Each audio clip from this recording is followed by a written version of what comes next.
Hello friends, আসসালামু আলাইকুম। আসুন আমরা বাংলা ব্যাখ্যা সহ বাংলা থেকে ইংরেজি শিখি। এটি একটি সহজ পদ্ধতি। আমরা যদি এভাবে শিখি তাহলে কিন্তু আমরা অতি সহজেই আমরা ইংরেজি বলতে পারবো এবং লিখতে পারবো। আপনারা জানেন যে ইংরেজি যেহেতু একটা বিদেশি ভাষা, আমরা যদি বাংলা থেকে ইংরেজি ব্যাখ্যা সহ শিখি তাহলে কিন্তু অতি সহজে আমরা শিখতে পারবো এবং আমরা বলতে পারবো। এখানে ব্ল্যাকবোর্ডে 4টা বাক্য লেখা আছে। এই 4টা বাক্য যদি আমরা বুঝি, চর্চা করি, প্র্যাকটিস করি, তাহলে কিন্তু আমরা অতি সহজে আমরা ইংরেজি বলতে পারবো। এখানে লেখা আছে, চলুন আমরা শুরু করি। যে আমাকে দেখে সে চলে গেল। আমাকে দেখে সে চলে গেল। এখানে এখানে আছে পার্টিসিপল ব্যবহার আছে। পার্টিসিপল তো 3 প্রকার: present participle, past participle, perfect participle. Participle হলো 3 প্রকার: একটা হলো প্রেজেন্ট পার্টিসিপল, একটা পাস্ট পার্টিসিপল, একটা হলো পারফেক্ট পার্টিসিপল। তো 2 রকম। যেমন গোর সাথে আইন যেগুলো কী হয়, গোয়িং হয়। গোয়িং কী অর্থ হতে হবে? গোয়িং অর্থ হবে যে অথবা গিয়ে। তো দেখা ইংরেজি সি, সি মানে দেখা। তো এর সঙ্গে আইনজি করি তাহলে হবে দেখে বা দেখিয়া। তো আমরা দুটোভাবে করতে পারি, একটা হলো সেইং অথবা হ্যাভিং সেন। আমরা হয় দেবো প্রেজেন্ট পার্টিসিপল অথবা পারফেক্ট পার্টিসিপল। প্রেজেন্ট পার্টিসিপল হলো ভার্বের প্রেজেন্ট ফর্মের সঙ্গে আইনজি করে আমরা প্রেজেন্ট পার্টিসিপল আমরা গঠন করি। প্রেজেন্ট পার্টিসিপল অর্থ হলো যে মূল ভার্বের সঙ্গে আমরা আইনজি করব। যেমন সি মানে দেখা, এর সঙ্গে আমরা আইনজি করি তাহলে সিং হবে। ডু যদি করি ডুইং হবে। গো যদি করি গোয়িং হবে। তাহলে এই যে গোয়িং মানে কি? গোয়িং মানে গিয়ে, ডুইং মানে করে, ইটিং মানে খেয়ে, আবার রাইটিং মানে কি? লিখে। অর্থাৎ আইএনজি করলে পারে সেটা প্রেজেন্ট পার্টিসিপলে রূপান্তরিত হয়। আর পারফেক্ট পার্টিসিপল হলো হ্যাভিং প্লাস পিপি।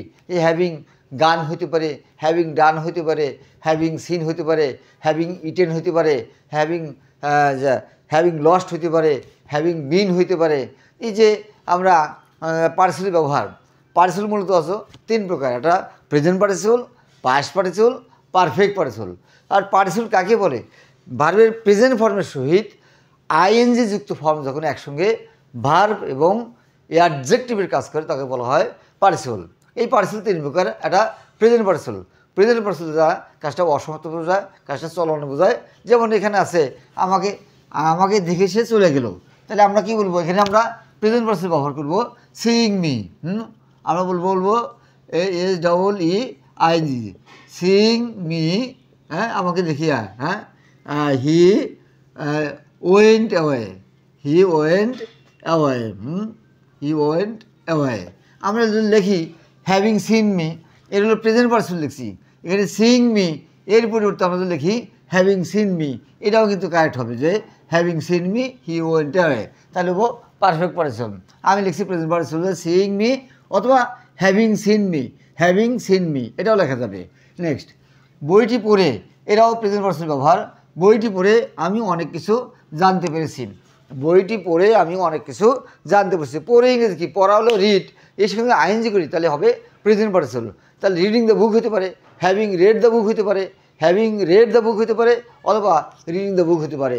যেমন কাজটি করে ডুইং দ্য ওয়ার্ক হতে পারে, হ্যাভিং ডান দ্য ওয়ার্ক হতে পারে। তাহলে আমরা বলবো বইটি পড়ে, আমরা বলবো যে রিডিং, আমরা বলবো রিডিং দ্য বুক। বইটি পড়ে রিডিং দ্য বুক। হ্যাঁ, আমি অনেক কিছু জানতে পেরেছি। আমি অনেক কিছু জানতে পেরেছি। তাহলে পেরেছি প্রেজেন্ট পারফেক্ট টেন্স। আমি জানতে পেরেছি।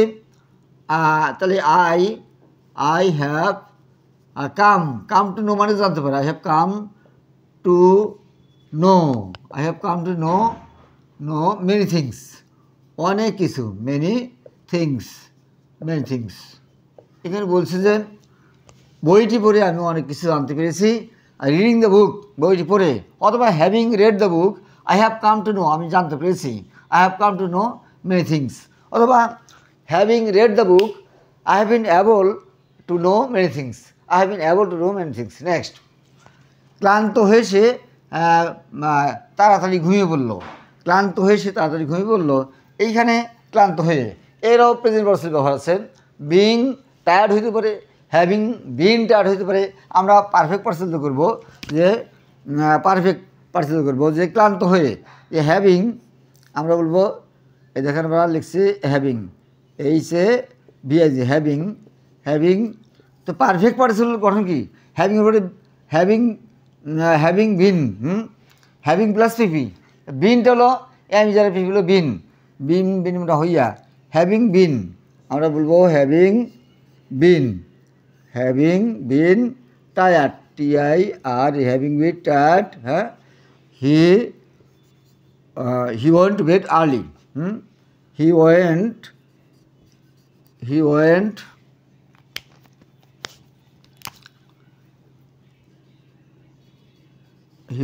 to bed early early go to bed মানে ঘুমানো এখানে বলছে যে হ্যাভিং বিন টায়ার্ড মানে ক্লান্ত হয়ে হ্যাভিং বিন টায়ার্ড মানে ক্লান্ত হয়ে অথবা being tired having been tired অথবা being tired he went to bed early next আমরা পরিশ্রম করি যাতে আমরা জীবন পরিবর্তন করতে পারি এখানে উদ্দেশ্য বুঝেছে উদ্দেশ্য বুঝলে আমরা দুইটা ফ্রেজ ব্যবহার করতে পারি একটা হলো সো দ্যাট অথবা একটা হলো ইন অর্ডার দ্যাট একটা সো দ্যাট একটা হলো in order that so that মানে যাতে ইন অর্ডার দ্যাট মানে যাতে অথবা দ্যাট ব্যবহার করতে পারি যে আমরা পরিশ্রম করি যাতে আমাদের উদ্দেশ্য আমরা তো যে যাই কাজ করি তার একটা উদ্দেশ্য আছে এখানে আমরা পরিশ্রম করি তা আমরা পরিশ্রম করি ইংরেজি কী হবো উই ওয়ার্ক হার্ড আমরা বলবো we work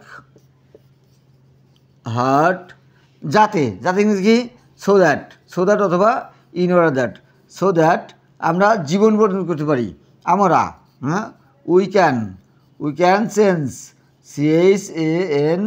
change our life আমরা লাইফ লিখতে পারি লাইফস্টাইল লিখতে পারি লাইফ আশা করি বুঝতে পেরেছেন এখানে পার্টিসিপল ব্যবহার আছে একটা হলো প্রেজেন্ট পার্টিসিপল একটা হলো পাস্ট পার্টিসিপল একটা পারফেক্ট এখানে দুটো ব্যবহার হয়েছে প্রেজেন্ট পার্টিসিপল এবং পারফেক্ট পার্টিসিপল প্রেজেন্ট পার্টিসিপল কাজটা হইয়া যাইয়া খাইয়া বোঝাও অথবা অসমাপ্ত বোঝায় আর পারফেক্ট পার্টিসিপল গঠন হলো হ্যাভিং প্লাস পিপি যে হ্যাভিং ডান হতে পারে হ্যাভিং গান হতে পারে হ্যাভিং সিন হতে পারে হ্যাভিং বট হতে পারে হ্যাভিং সোল্ড হতে পারে হ্যাভিং বিন হতে পারে আশা করি বুঝতে পেরেছেন থ্যাংক ইউ